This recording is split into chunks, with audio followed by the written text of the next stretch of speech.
love AV Maniacs and watch CineFiles.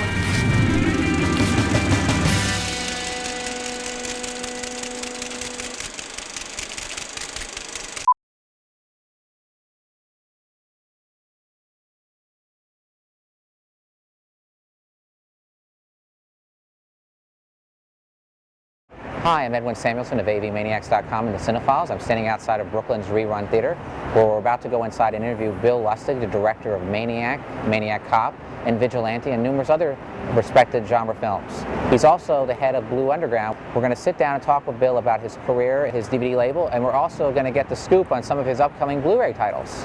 Anyway, we hope you'll enjoy this interview, and we hope that you'll consider subscribing to the CineFiles YouTube page, which is www.youtube.com/CineFiles. We want to thank Aaron here of Rerun for allowing us the space, and we want to especially thank Bill for allowing us this time. Anyway, sit back and relax and enjoy this interview with Bill Lustig on his career and his video business. It's a funny thing how life is. You know, you can't really plan out a career. I had always wanted to be a film director. I was a film director from the time I was 21 years old. There was this period in the late 60s and early 70s where I saw some of the great films that just had such a profound impact on me. Bullet, Bonnie and Clyde. I could just go on, but there were so many films of that period that you know were so influential in inspiring me to make films. I got into the business by persistence. You know, you just find ways through the door. I had a certain amount of contacts. And you know, I was able to find my way in. Look, when you're willing to work for nothing, people will hire you, especially if you're in your teens. I think when you offer to work for nothing and you're in your 30s, you look kind of, you know, a little retarded. But if you're in your teens, it's people like to become your mentor, and that's how I got a lot of jobs. The film I'm most proud of, unequivocally, is Maniac Cop 2. It's the only one of my films that I actually enjoy sitting through. My other films, I feel, you know, I see all their shortcomings. You know, but when I look at Maniac Cop 2, it was pretty much what I had in my head when I set out to make the film. I don't see a lot of compromise in the film. My biggest disappointment, and the one I feel responsible for a lot of its shortcomings, is Uncle Sam. It's a movie that is, as odd as it is, I almost feel like I wish I had another bite at that apple, because I think I made some critical mistakes when I made the picture, but I thought there was a lot of interesting things in it, and it was a film that I look at and see things I could have done much differently and made a better picture from it. Actually a little over a year ago, the remake rights of Maniac were acquired by a company in France who are planning to do a remake of Maniac. If an opportunity came along to direct the film, I would jump at it if it was a project that excited me. It's a different world today. You know, I guess I was spoiled when I made a movie like Maniac or Vigilante or Maniac Cop. These movies played thousands of cinemas across the planet. When I started getting into the 90s and I was making films that wouldn't play in theaters, that just went straight to video and to pay TV and things like that, it just kind of felt like I wasn't really doing anything. I felt it made the whole process less exciting.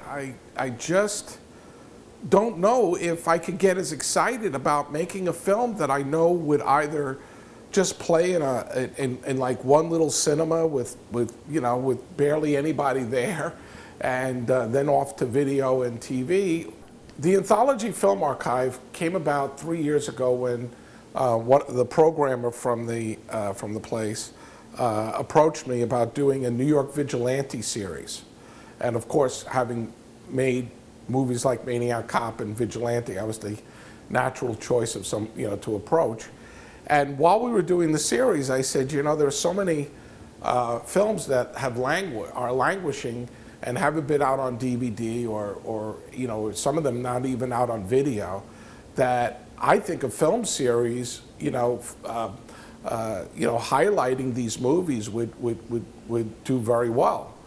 And with that, he 6 months later contacted me, and we put together a program, or I really put together the program, and he went out searching for the films, the series in 2009, and it was a smash. It was the biggest success anthology ever had.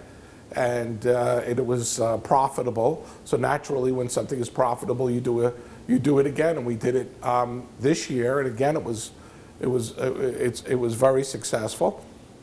So we're looking forward to making it an annual event. The film this year that was the highlight was Dark of the Sun, and it was a big success. I mean, the people just loved it. The print looked great. It was an amazing screening. Last year, the film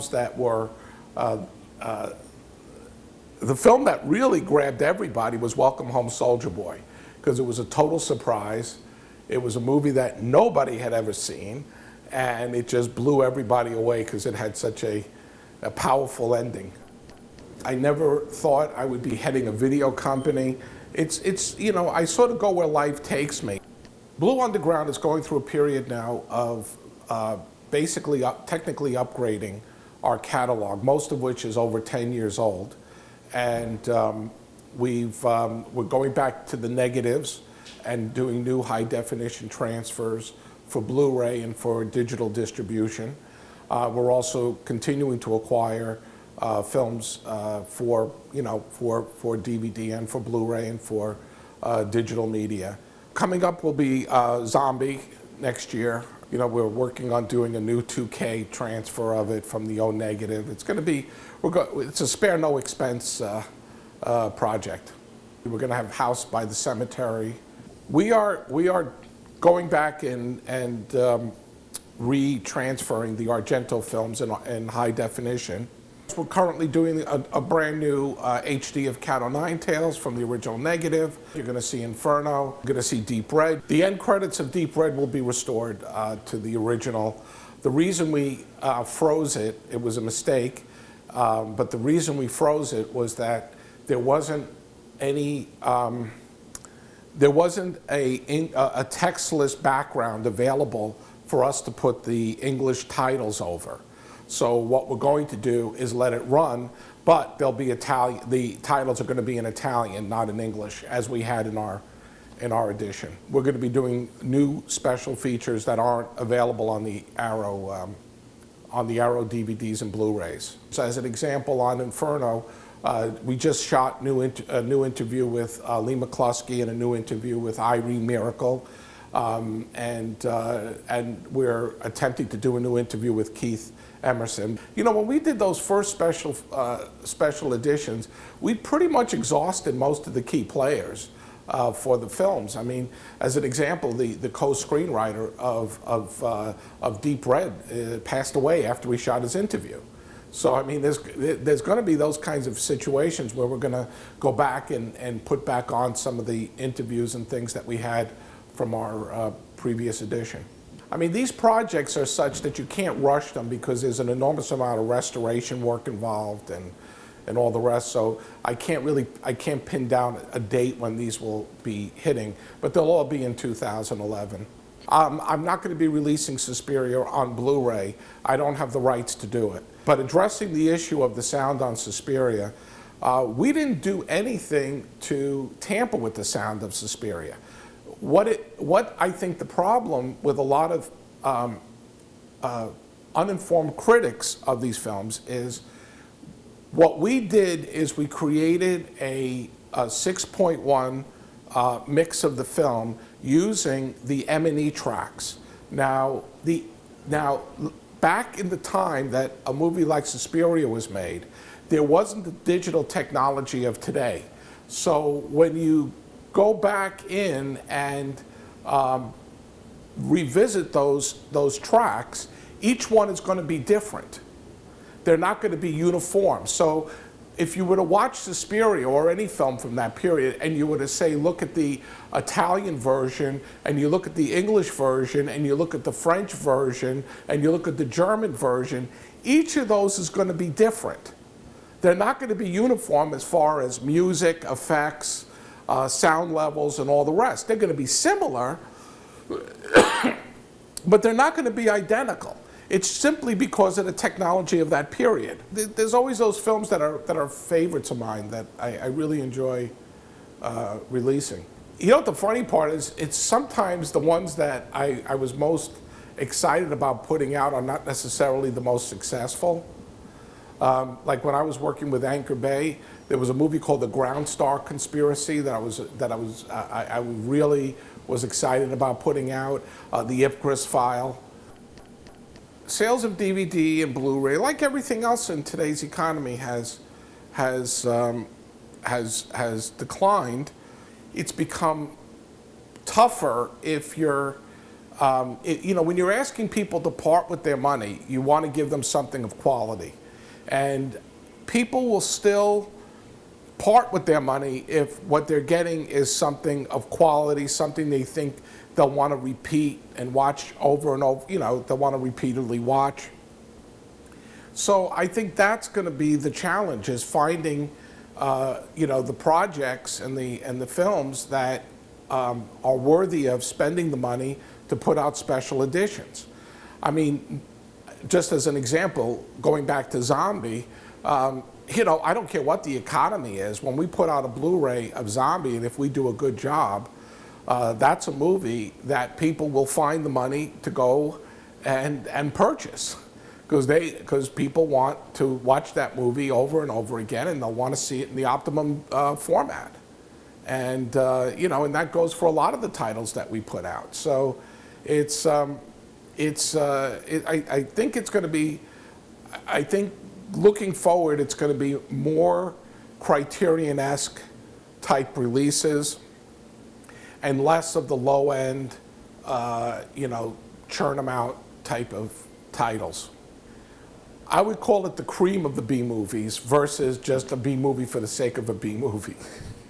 The market has changed. The world of independent film distribution has changed.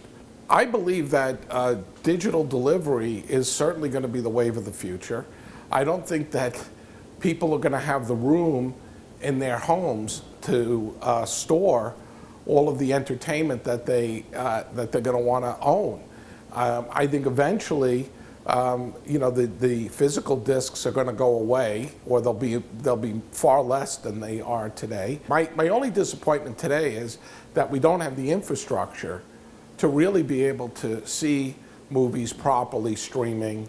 I mean, I think that there's a desire to do it, but I find it frustrating when I watch Netflix and I know I have, you know, a good cable set up and I'm getting a good, you know, signal and everything, but yet it still has to keep loading and, you know, and stopping and reloading, and I get frustrated. Thank you for you know, for your efforts in featuring these movies.